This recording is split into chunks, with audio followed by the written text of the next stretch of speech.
Novembre 1805. L'Europe tremble sous le poids des armées de Napoléon. Entre les montagnes escarpées et les rives brumeuses du Danube, une bataille épique se prépare. Dans un paysage pittoresque, une embuscade va placer les troupes françaises dans une position critique. Bonjour et bienvenue sur la chaîne Chronorama, une journée d'histoire, et aujourd'hui 11 novembre, évidemment que non, nous allons pas parler de la Première Guerre mondiale, ça serait trop facile. Aujourd'hui nous allons nous intéresser à une bataille napoléonienne peu connue, mais sans laquelle nous n'aurions peut-être pas connu Austerlitz, la bataille de Dürrenstein. Depuis des mois, la Troisième Coalition, une alliance militaire réunissant l'Autriche, la Russie et le Royaume-Uni, veut arrêter la progression de Napoléon jusqu'à Vienne. Les Autrichiens, humiliés après leur défaite à Ulm, veulent se venger. Le général Kutuzov, avec ses 24 000 hommes, avance rapidement pour rejoindre les troupes autrichiennes près de Vienne et bloquer l'armée française. En route, Kutuzov apprend que Mortier et ses 6 000 soldats sont en position vulnérable, séparés du reste des forces napoléoniennes, car l'empereur divise son armée pour avancer plus vite, voulant arriver à Vienne avant les renforts de Kutuzov. L'opportunité est trop belle pour Kutuzov.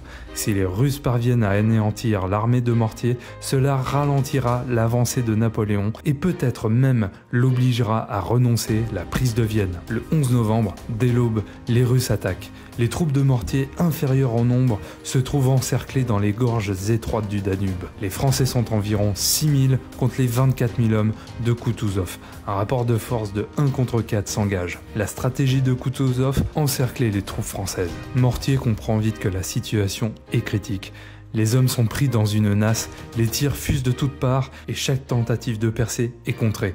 Dans cet enfer, les Français tiennent bon, mais leurs rangs s'amenuisent. Pendant ce temps, le général Dupont reçoit des messagers l'informant de l'embuscade. Il marche rapidement avec ses 4000 hommes pour tenter de rejoindre Mortier. En arrivant, il voit minute compte.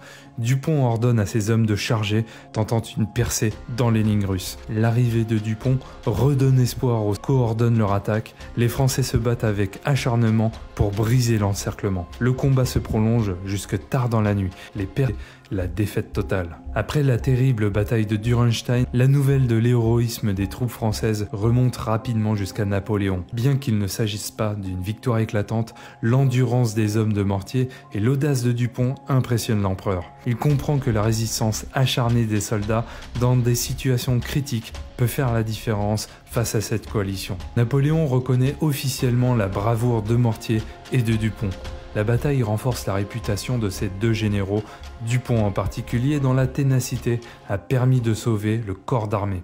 La Troisième Coalition ne parvient pas à enrayer la progression de Napoléon. Cette défaite symbolique à Dürrenstein mine le moral des Russes qui espéraient un coup d'arrêt à l'avancée française. Malgré leur supériorité numérique, l'alliance entre les Autrichiens et les Russes s'effrite, fragilisée par des désaccords tactiques et par la rapidité d'exécution de Napoléon et de ses troupes. Et moins d'un mois après Dürrenstein, Napoléon remporte l'une de ses plus grandes victoires, la bataille d'Austerlitz, le 2 décembre 1805. Cette victoire décisive écrase définitivement la Troisième Coalition et assoit la domination de l'Empire français en Europe pour les années à venir. La bataille de Dürrenstein est une étape importante vers Austerlitz. Sans cette victoire, ou en tout cas en évitant la défaite totale, Napoléon se serait retrouvé fragilisé et des Russes galvanisés.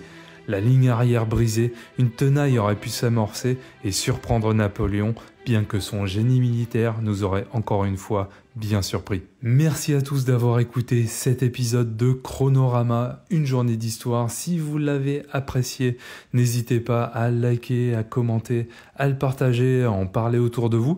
En tout cas, nous, on se retrouve la semaine prochaine, le 18 novembre 2024, dans le futur pour parler du passé. Allez, à très vite. Ciao. La Troisième Coalition ne parvient pas à enrayer la progression de Napoléon. Cette défaite symbolique à Dürrenstein mine le moral des Russes qui espéraient un coup d'arrêt à l'avancée française. Malgré leur supériorité numérique, l'alliance entre les Autrichiens et les Russes s'effrite, fragilisée par des désaccords tactiques et par la rapidité d'exécution de Napoléon et de ses troupes. Et moins d'un mois après Dürrenstein, Napoléon remporte l'une de ses plus grandes victoires, la bataille d'Austerlitz, le 2 décembre 1805. Cette victoire décisive écrase définitivement la Troisième Coalition et assoit la domination de l'Empire français en Europe pour les années à venir. La bataille de Dürrenstein est une étape importante vers Austerlitz. Sans cette victoire, ou en tout cas en évitant la défaite totale, Napoléon se serait retrouvé fragilisé et des Russes galvanisés. La ligne arrière brisée, une tenaille aurait pu s'amorcer et surprendre Napoléon, bien que son génie militaire nous aurait encore une fois bien surpris. Merci à tous d'avoir écouté cet épisode de Chronorama, une journée d'histoire. Si vous l'avez apprécié, n'hésitez pas à liker, à commenter, à le partager, à en parler autour de vous. En tout cas, nous, on se retrouve la semaine prochaine, le 18 novembre 2024, dans le futur pour parler du passé. Allez, à très vite. Ciao.